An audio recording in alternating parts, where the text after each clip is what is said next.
जय जगन्नाथ। मु ममता पाणी मो यूट्यूब चैनल को आपण समस्त को स्वागत करुच्ची। पिला माने या पूर्व क्लास रे आमे तुमरो गोटे पद्य गोटे गद्य एवं गोटे अतिरिक्त साहित्य पढ़ी सारी। आज आमे व्याकरण पढ़िबा। पिले व्याकरण बहिरे तुमरो प्रथम विषय अछि वाक्य विचार। तो वाक्य पढ़ेबा पूर्व मु तुमको गोटे कथा कहूची जोटा कि तमे तम पूर्व क्लास रे मध्य पढ़िछ। प्रथमे आमे देखिबा शब्द काहाकू कहा जाय। शब्द को शब्द मिसिले सिना वाक्यटिए हबो। तेणु प्रथमे आमे जानिबा शब्द काहाकू कहा जाय। एक बा एकाधिक अक्षर मिश्राव प्रकाश करे ताहाकू शब्द कहा जाय। मु एठी गोटिए अक्षर तुमको कहिबे बिले ख। एठी एक अक्षर गोटिए अक्षर किंतु ताहा गोटिए अर्थ प्रकाश करूची। ख र अर्थ हला आकाश। तो आ गोटे शब्द कहूची नभ। दीटा अक्षर नभर शब्द अर्थ मध्य आकाश। एमती एक बा एकाधिक अक्षर मिसी बा वर्ण मिसी जेतेबेले गोटे अर्थ प्रकाश करे बा अर्थ सृष्टि करे ताहाकू शब्द कहा जाय। ठीक सेमिति देख बिले एक बा एकाधिक पद मिलित होई मनर भावकू संपूर्ण भावे प्रकाश कले वाक्य हुए। जेमिति एक बा एकाधिक अक्षर मिसिकिरी शब्दटिए तैयारी हुए, ठीक सेमिति एक बा एकाधिक पद बा शब्द मिलित होई जेतेबेले मनर भाव संपूर्ण रूपे प्रकाश करिवो ताहाकू आमे वाक्य कहिबा। किंतु यदि मनर भाव संपूर्ण रूपे प्रकाश हो नाही एक बा एकाधिक शब्द मिसिले मध्य ताहा वाक्य हेबो नाही। बिले रमेश काली बापांको सह ग वाक्य हला कटक जीव। पिले रमेश काली एठी तीनटा शब्द मिसिची किंतु मनर भाव प्रकाश पाउनी। रमेश काली कोन करिवो पढिवो अनेक प्रश्न ता पछुको आसुची। वक्तव्य एठी संपूर्ण नुहे। आमे जहा कहिया को चाहूछु सेटा पूर्ण रूपे प्रकाश पाउनी। ख वाक्य देख बापांको सह। अरे बापांको सह कोन मारपिटापटी करिवो ना बापांको सह पड़ी जीवो ना बापांको सह खाइबो। एमति अनेक जिंस आसुची किंतु मनर भाव पूर्ण रूपे प्रकाश पाउनी। कटक जीव किए जीव कोन करिवो सेठी मध्य वक्तव्य संपूर्ण नुहे। एई तीनटा रमेश काली बापांको सह कटक जीव ए तीनटा जिनिस को एकाठी मिसेई देले एठी वक्तव्य संपूर्ण हो गला। एठी मनर भाव संपूर्ण रूपे प्रकाश पाइला। आमे जानिले जे रमेश काली बापांको सह कटक जीव एहाकू गोटिए वाक्य कहा जीव। काहेकि ना एठी शब्द सहित शब्द मिलित होईची एवं मनर भाव को प्रकाश करूची। ठीक अछि। देख वाक्य रे व्यवहृत प्रत्येक शब्द को पद कहा जाय। जेतरा हमें गोटे वाक्य तैयारी करछु ता देहरे जेतक शब्द अछि ताको हमें पद कहू। गोटे शुद्ध वाक्य रे केते गुडिए लक्षण देखा जाय। से गुडी कहेला योग्यता आकांक्षा आसक्ति। कहला जेतबे हमें गोटे शुद्ध वाक्य लेखुछु ठीक वाक्यटे लेखुछु तार किछि लक्षण भी अछि। काहा को हमें शुद्ध वाक्य बा ठीक वाक्य बोली कहिबा। कोन कोन थिले आमे गोटिए वाक्य को शुद्ध वाक्य बा ठीक वाक्य बोली कहिबा। तार तीनटा लक्षण अछि। कोन हला केते गुडी लक्षण अछि। प्रथम हला योग्यता। योग्यता काहाकू कहिबा। वाक्य रे गोटे ठीक वाक्य रे योग्यता थिबा दरकार। गोटे वाक्य रे जो पद गुडी थाए तार परस्पर सहित संपर्क थाए। जदि तार संपर्क गोटे पद सहित आउ गोटे पदर जदि किछि संपर्क न थाए बा संबंध न थाए ताहाकू वाक्य कुहाजिब नाही। एठी देखो बिले उदाहरण घरटी दौड़ुछि एमिति देखिले वाक्य ठीक, किंतु ए घर सहित दौड़ीबार किछि संपर्क नाही, कारण घरर दौड़ीबार योग्यता नाही, घर दौड़ी पारिबो नाही। ठीक अछि। गधटी उडुछि एमिति देखिले हम वाक्य ठीक बोली कि कहता कि गधटी उड़ी पारिबो कि, गधर उड़ीबार योग्यता अछि कि, गधर उड़ीबार योग्यता नाही, गधर उड़ीबा सहित किछि संपर्क बा संबंध नाही। छेलीटी गीत गाउछि, छेलीर गीत गाइबार योग्यता नाही, योग्यता अभावरु एमाने वाक्य होई परिबे नाही, जेहेतु एठी गोटिए पदर आउ गोटे पद सहित कोनोसी संपर्क रहू नाही, संबंध रहू नाही बा एमानकर योग्यता नाही, तारे योग्यता अभावरु एमाने वाक्य हेई पारिबे नाही, योग्यता अभावरु एमाने वाक्य हेई परिबे नाही।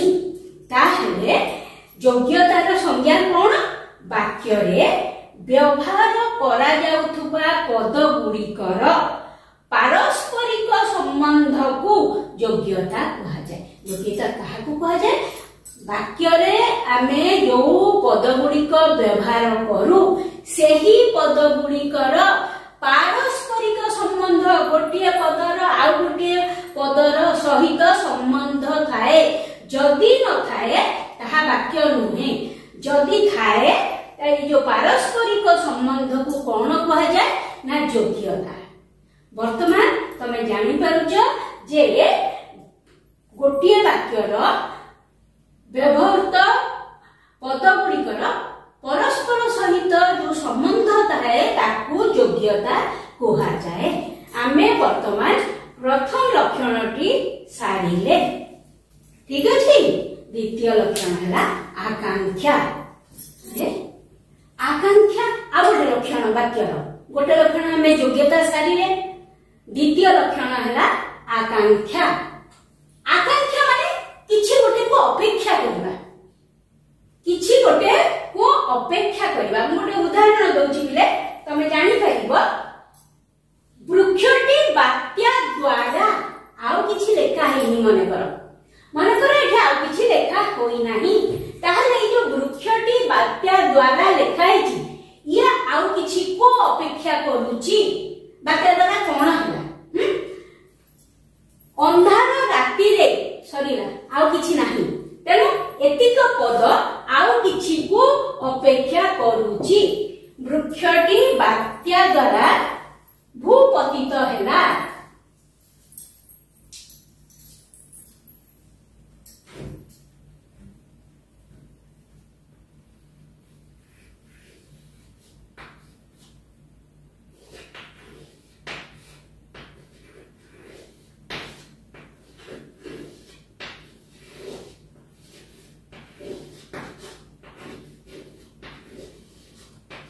देखले वर्तमान एई जिनिसटी आम मनर भाव को पूर्ण रूपे प्रकाश कला। आमे जानि पारले कोन ना वृक्षटी बात्या द्वारा भूमि रे पड़ी गला, माटी रे पड़ी गला। अंधार राति रे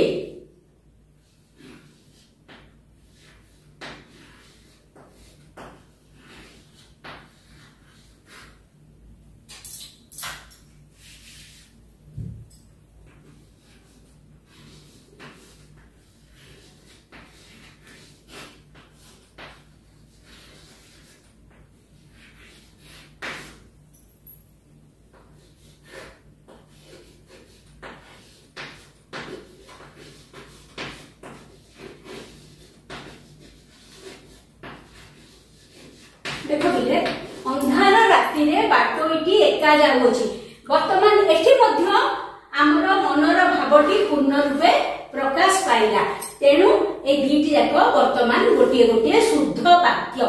ताहेले वाक्यटी जेतेबेले आउ किछि को अपेक्षा रखे सेटा होछि आकांक्षा।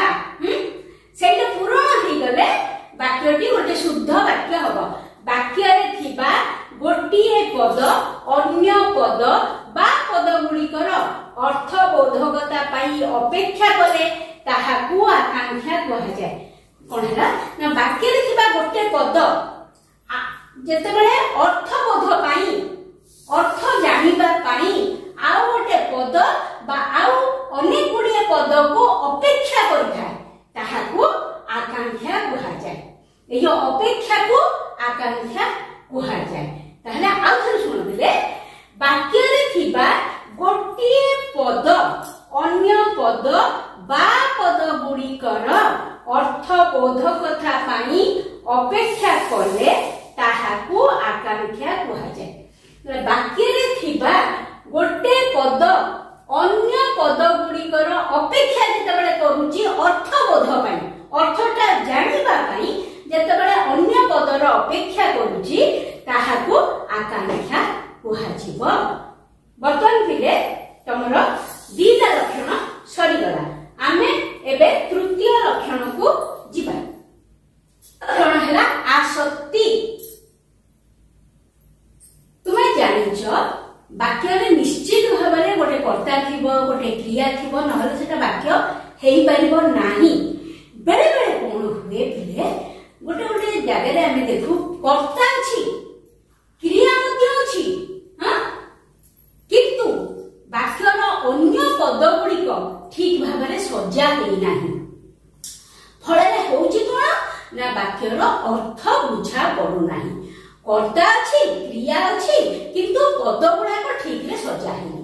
ଯୋଉଠି ଯୋଉ ପଦ ରହିବା କଥା ତାହା ଠିକ ଭାବରେ ସଜା ହେଇନି। ଫଳରେ ବାକ୍ୟର ଅର୍ଥ ବୁଝା ପଡୁନି। ଯଦି ବାକ୍ୟଟି ମନର ଭାବକୁ ପୂର୍ଣ୍ଣ ରୂପେ ପ୍ରକାଶ କରିପାରୁନି ତେବେ କ୍ରିୟା ଥିଲେ ମଧ୍ୟ କର୍ତ୍ତା ଥିଲେ ମଧ୍ୟ ତାହା ବାକ୍ୟ ନୁହେଁ। ଦେଖ ତାର ଉଦାହରଣ ଗଲେ ନା ଏଇଟା ଆଗ କହିଦଉଛି ବାକ୍ୟରେ କର୍ତ୍ତା ଓ କ୍ରିୟା ଥିଲେ ମଧ୍ୟ ପଦ ଗୁଡିକ ଠିକ ଭାବରେ ସଜା ନ ହୋଇଥିଲେ ତାହା ବୁଝି ହୁଏନି। ଯଦି ବୁଝି ନହେଲେ ସେଟା ବାକ୍ୟ କେମିତି ହବ ହେଇପାରିବନି। ଉଦାହରଣ ଦେଖ ପିଲେ ଗଲେ ଓ ରାମ ବିଦ୍ୟାଳୟକୁ ଶ୍ୟାମ।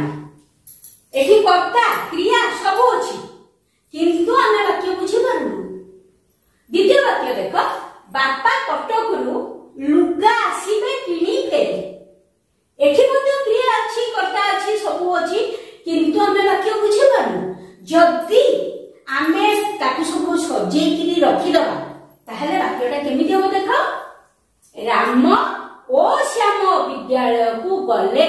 ଏଇ ଜାଗାରେ ଦେଖ ମନର ଭାବଟି ପୂର୍ଣ୍ଣ ରୂପେ ପ୍ରକାଶ ପାଉଛି। ରାମ ଓ ଶ୍ୟାମ ବିଦ୍ୟାଳୟକୁ ଗଲେ। ଦ୍ୱିତୀୟ ବାକ୍ୟ ଦେଖ ବାପା କଟକରୁ ଲୁଗା କିଣି ଫେରି ଆସିବେ।